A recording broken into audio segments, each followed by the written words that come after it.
Halo teman-teman semuanya, selamat datang kembali di channel ini. Senang bisa jumpa lagi dengan kalian di konten kali ini. Semoga teman-teman semua di rumah bersama keluarga selalu dalam keadaan yang sehat. Seperti biasa, kita akan kembali lagi membuka ruang diskusi publik atas video yang lagi beredar viral di sosial media. Kita sama-sama hindari yang namanya disinformasi, fitnah, dan ujaran kebencian. Tanpa perlu banyak basa-basi, kita akan segera bahas video yang pertama. Ini teman-teman, Hasan Nasbi ini mulai pasang badan untuk membela Mas Gibran teman-teman ya. Karena diadakannya sayembara 100 juta oleh Denny Indrayana untuk Mas Gibran itu, siapa yang bisa menunjukkan ijazah Mas Gibran ya. Dan kemudian katanya dengar-dengar nilainya itu udah naik, bukan 100 juta lagi, 200 jutaan apa teman-teman ya. Oke, kita akan mendengarkan tanggapan Hasan Nasbi terkait dengan itu teman-teman. Ada aktor yang memanas-manasi, oh kita makzulkan dulu Wapres. Siapa yang dimaksud? Iya, seniornya ini hukum tata negara juga, kita makzulkan dulu Wapres. Bahkan pakai sayembara gitu. Sayembara. Kita makzulkan dulu Wapres sebelum kita makzulkan presiden. Baik, Bang Ferry bagaimana tanggapannya? Tadi langsung ditunjuk kepada seniornya Bang Ferry. Ya, Sebelum selesai mungkin kalau tambah satu perspektif sedikit hukum boleh? tata negara Silakan, sih, Bang bagi Ferry. saya boleh-boleh saja punya perspektif. Karena bahasa dalam pasal 8 itu kan perlu dipahami. Baik kedua-duanya presiden dan atau wakil presiden, dua-duanya bisa. Salah satunya bisa, baik presiden atau Pengen banget ada di pemerintahan sampai buat kabinet. wakil presiden. Mungkin senior saya itu berpikir ya wakil presidennya Kabinet bisa bayangan. ya. Pak Hak Menteri. dia gitu ya. Dan masing-masing Menteri. kita punya perspektif dalam membaca pasal itu dan melihatnya dalam ruang praktik ya.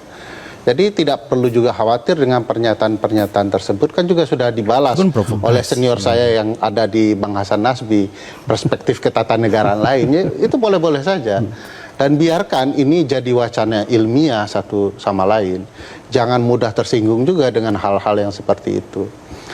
Saya di titik tertentu perlu mencontohkan ini. Mudah-mudahan Dahasan tidak tersinggung. Misalnya ketika Dahasan merespon. Kenapa kalau misalnya yang itu memfitnah soal ijazah bukan apa teman-teman ya, yang mempersoalkan soal ijazah Pak Jokowi ataupun Mas Gibran, kenapa aktornya dari partai itu ya teman-teman? Ya serius nanya teman-teman, serius saya bertanya ya, kenapa dari partai itu yang menjadi tokoh?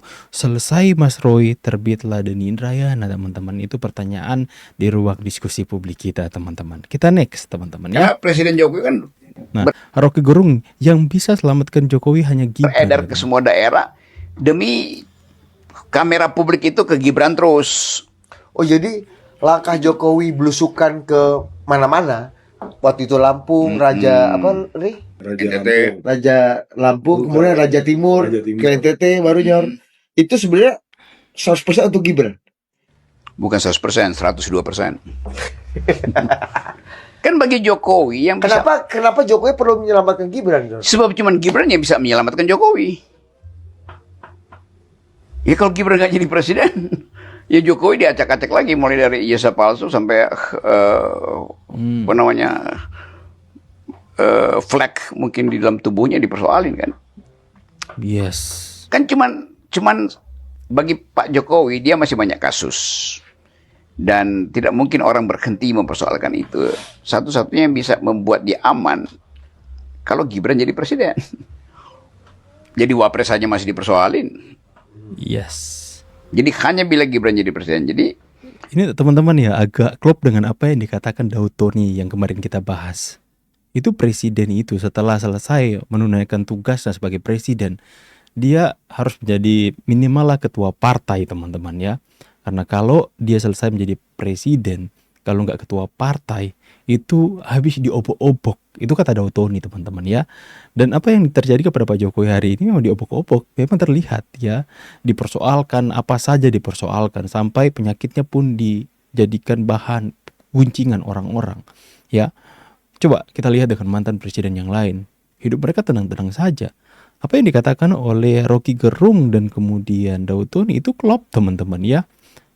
Jadi makanya anak ayah bentar berkuasa, ya. anak juga ikut berkuasa. karena Presiden Jokowi kan Bentar. beredar Itu nanti signifikan, selesai. maka kami tetap akan mendukung Pak Prabowo untuk masuk di periode kedua. Tapi kan Coba. jadi Menarik hanya ya. bila Gibran jadi presiden. Jadi Nah, pasti demi itu.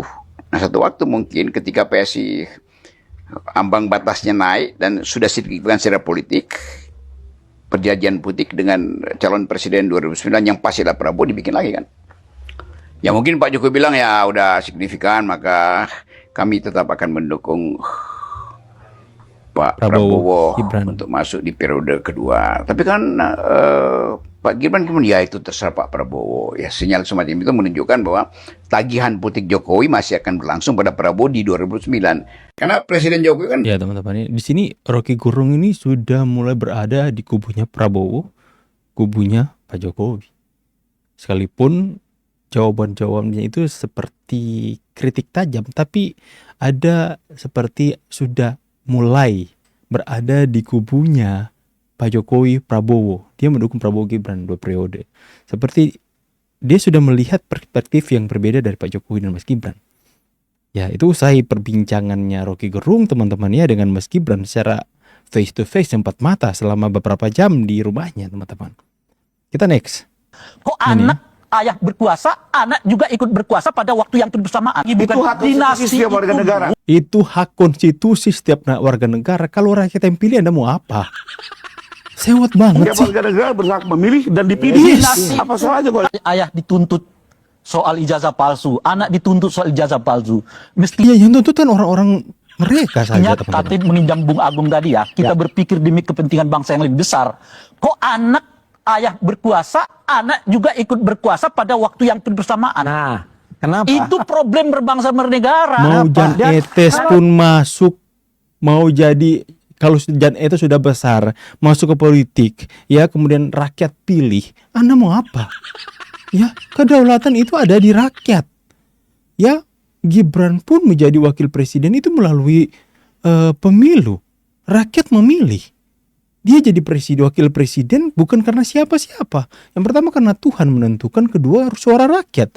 Anda mau apa? Dipertanyakan bagaimana proses pertama. Kalau ada dinasnya, Kalau itu jangan mestinya yang kita gelisahkan itu harusnya. kok bisa dinasti politik merajalela dinasti Dinasti. Orang nggak mengerti dinasti politik, teman-teman ya. tidak Nggak mengerti Itu, dia.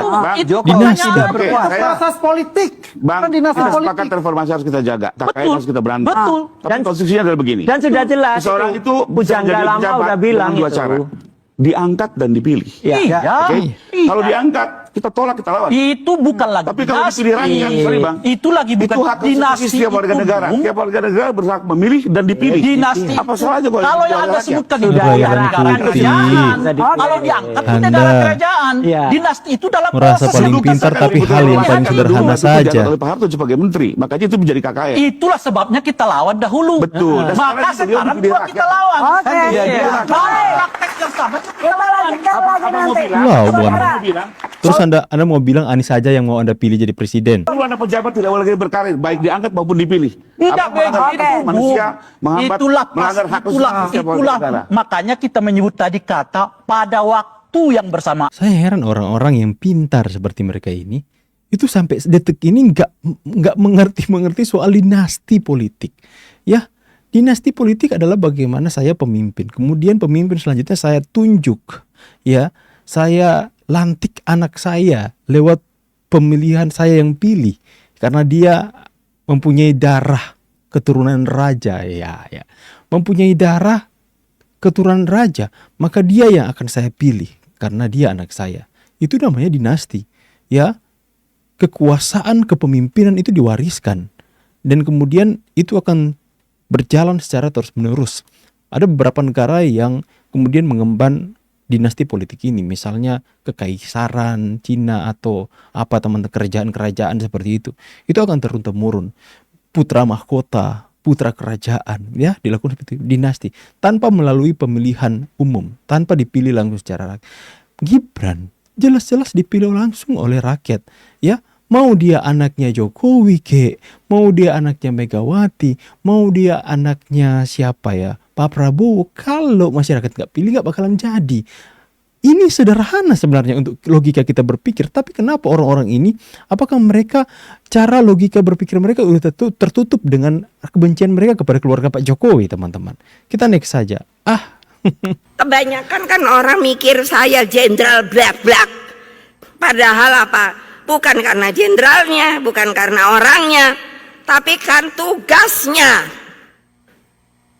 Saya nggak takut nggak dibilang lagi presiden kelima. Saya hidup kok. Masa kalian mau jadi kayak begitu? Anak muda yang ada di belakang-belakang itu mikir gitu loh. Coba toh, gimana saya nggak itu. Kalau saya laki, ya maaf ya, saya udah suka bilang, kalau saya laki-laki yang main memble. Sehat-sehat selalu Bu ya. Ini kalau dia laki-laki pasti lebih tegas lah teman-temannya, lebih garang teman-temannya. Next aja. Jadi di situ kita lihat bahwa presiden momen kocak Rocky angkat telepon. Yes Bu. jujur bahwa orang yang paling gue percaya pun gue tangkap kok. Berarti ada orang yang problematik dong di sekitar presiden. Presiden Prabowo telepon. Iya cowok. Nah, gue lagi di podcast. Halo. Halo. Roll ini. Ini masuk Oke. terus Senior. Bentar ya. Lu yang bilang. Iya kok. Ya, tapi Dulu 1 menit nih gua. Rocky sekarang udah kocak ini teman-temannya, udah nggak kayak dulu. sambil Ya. coba lo kasih konteks. Apakah pengaruh kemarin dipanggil ke istana? Next ya. Nama saya. Kamu pernah main film ya? Enggak, Pak. Bukan. Loh itu saya lihat kartun kamu main. Enggak, bukan, Pak. Oh, Pak, pemain apa? Atlet, Pak. Hah? Atlet. Atlet apa? Popnas kemarin Jawa Barat. Popnas? Wakil Jawa Barat. Oh hebat. Artinya maksudnya apa? Atlet renang, Pak. Renang. Renang. Pantesan rambutnya merah. Kepanasan terus. Terus apa? Tinggal mana? Tinggal di perkenalan, Pak. Ya, iya tinggalnya di mana? Tinggal di Bandung, Pak. Bandung. Bandung. Masalahnya? Mau nanya itu, Pak. Apa? Bonus. Hah? Bonus. Bonus artit. Bonus artis. Betul. Yang PON. Yang Popnas, Peparpenas kemarin sama Popda. Oh Popda. Belum cair, belum Pak. turun. Semuanya, Pak. Semuanya? Kayak yang dikorup sama Bekasi. Yang mana? Bukan yang mana dulu. Yang ini, Pak. Yang mana?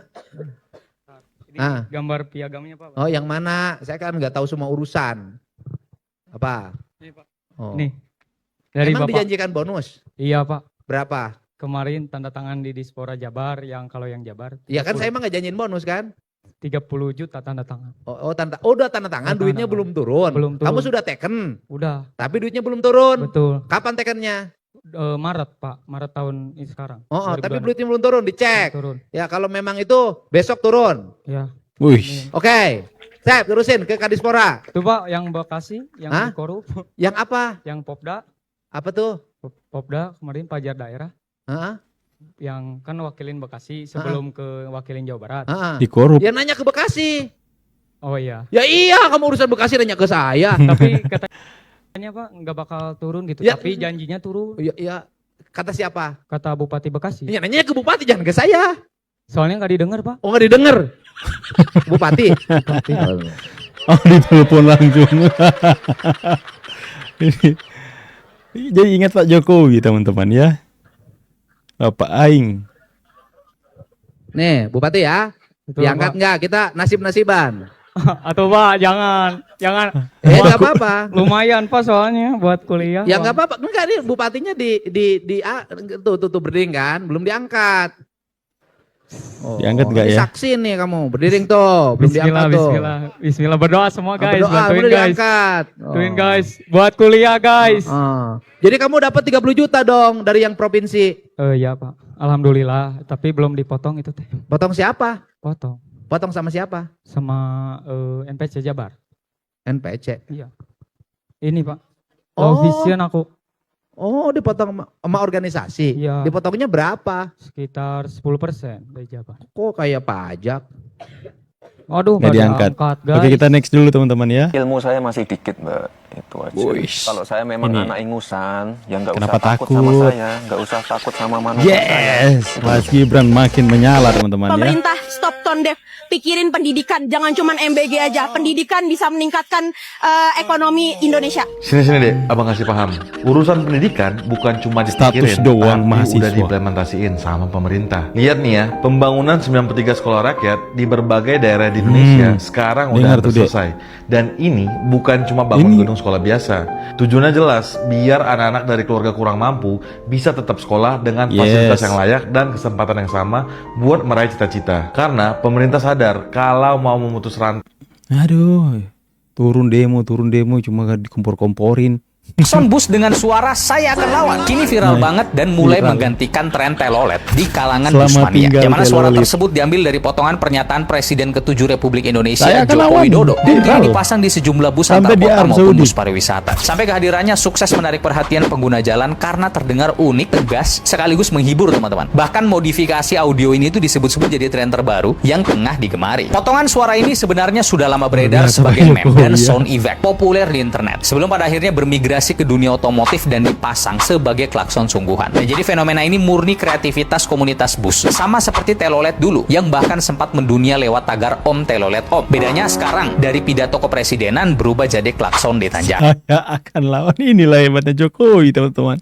Saya akan lawan, awalnya orang itu jadikan memes ya, jadikan sindir-sindiran ya, tapi itu jadi apa teman-temannya, jadi viral teman-teman. Prediksi Jokowi menjadi bebek lumpuh layaknya politisi lain. Nyatanya tak terjadi sampai 2026. Di tengah ekspektasi orang padanya untuk meredup, Jokowi disebut mulai strategi late game-nya. Katanya bebek lumpuh yang ngeyel ini sedang berusaha terbang. Namun, langkah kakinya bersama PSI hingga komitmen mengawal stabilitas negara bukan ambisi pribadi. Ini adalah tanggung jawab moral seorang bapak bangsa merawat investasi sosial yang telah mengakar di hati rakyat. Ia tahu, fondasi besar pembangunan negeri ini terlalu berharga jika dibiarkan berjalan tanpa arah. Makanya, ia ingin memastikan agar langkah kepemimpinan dan pembangunan bangsa tetap berjalan di rel yang aman. Karena pada akhirnya, seorang Jokowi hanya ingin memenuhi panggilan jiwa untuk setia pada akar rumput yang telah mendukungnya. Ya, Pak Jokowi, rakyat masih membutuhkan Anda untuk Anda ikut campur lah dalam perpolitikan kita. Supaya apa yang Anda bangun, Pak, itu tidak sia-sia. Fondasi yang sudah berdiri kokoh, itu tidak dibongkar lagi dan kemudian dibangun fondasi yang baru. Kami rakyat Indonesia sudah suka dengan apa yang Anda bangun, Pak. Nah ini. Saya akan lawan. Saya akan lawan. Saya akan lawan. Saya akan lawan. Suara Jokowi saya akan lawan menggema di seluruh Nusantara. Geger. Komika. Selamat sore guys. Pada kesempatan sore ini kita ketemu dengan komika paling kocak. Ini sudah lewat, kita next aja teman-teman ya. Sudah lewat itu. Sering menyampaikan di publik ya, memojokkan Pak Jokowi seolah-olah Pak Jokowi yang takut hadir di persidangan kan begitu. Nah, padahal faktanya sekarang mereka yang selalu menghindar. Gini, kalau memang saya itu takut. Padahal Pak Jokowi sudah siap untuk hadir ke persidangan. Memang saya itu pengecut. Saya menghadapi sidang loh. Saya menghadapi sidang. Tapi Anda menghindari berarti tidak benar. Saya menghadapi sidang. Mau bukti apa lagi bahwa saya berani menghadapi sidang loh saya. Tapi pengacara Anda katakan Anda takut. Mana takutnya, coba dicari. Memang harus. Dimana, lah, memang memang kita menggunakan sarana yang disediakan oleh hukum. Jadi kan sah ya. Dan memang maksudnya supaya menghilangkan kemungkinan beliau ini nanti kan kalau kita masuk pokok perkara ya, masuk perkara kan menjadi ada kemungkinan untuk dihukum. Ya, ya terus terang aja siapa sih yang nggak takut di sidang gitu kan? Saya pengen tahu siapa yang nggak ketakutan. Kita semua ketakutan. Berarti Anda ketakutan menjalani persidangan ya? Kalau saya dijadikan terdakwa ya ketakutan, gitu kan? Terus terang aja siapa sih yang nggak takut di sidang? Udah, ya, cara berpikir logika terbalik itu memporak-porandakan penyelenggaraan negara. Tata kelola negara ini bukan tata kelola rumah Pak Prabowo di Hambalang. Tata kelola negara ini ada aturannya. Setiap tindakan, perbuatan pejabat badan tata usaha negara ada pakemnya. Kalau dari awal administrasinya salah, itu salah seluruh prosesnya, Pak. Harus dianggap batal.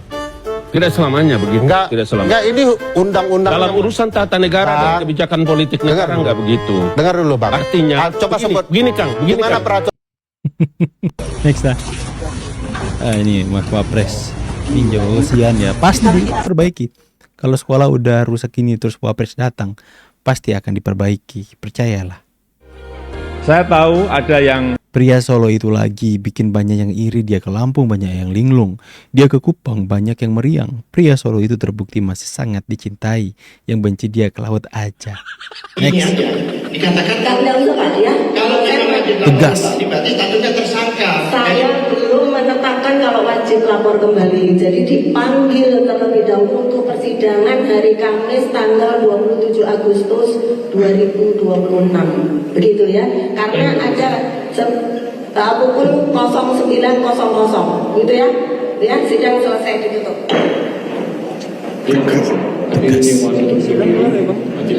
Tegas ya. Awas aja nggak datang. Tegas lo guys. Iya, awas lo nggak datang. Ya, orang sampai yang merekam itu merinding dengan ketegasan hakim. Mungkin ibu hakim udah capek-capek mempersiapkan semuanya teman-teman ya. Giliran udah mau sidang, Tifanya nggak datang. Alasan pemberitahuan harus 7 hari sebelumnya teman-teman ya. Karena Tifa itu seperti mungkin ya anggapan mereka orang penting yang harus mempersiapkan segala sesuatu. Wow. Ya. Kalau nggak datang gimana teman-teman ya? Apakah akan dijemput?